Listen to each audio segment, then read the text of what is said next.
We have a bunch of hot peppers. These are serranos that Lacey planted. And we're gonna make something, I haven't made it in a few years, but I love making it. And it's just hot sauce. So, and it's a fermented hot sauce, which gives you all the benefits of, you know, the beneficial bacteria and all that kind of stuff. So all you do is you put in 5 tablespoons of salt in what's called a brine, which is just salt and water. So 5 cups of water, 5 tablespoons of salt, and then you just mix in all the veggies, whatever you want that's coming out of your garden. So we have a bunch of basil that we've dried downstairs. We've got the serrano peppers, and then we've got some carrots, and I'll probably put an onion in there too. And then you just let it ferment.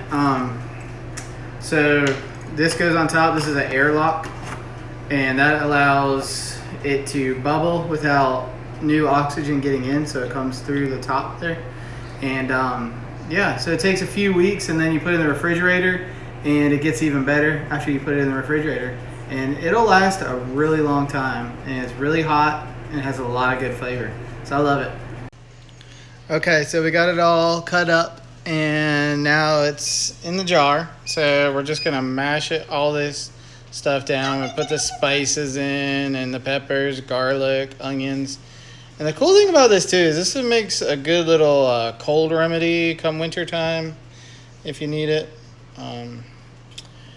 We'll have all kinds of yumminess here. So the next step is you put the airlock on. So you just put this in there, and then you pour a little bit of water in here, and you leave it on the counter and let it ferment. And that's it for a little while.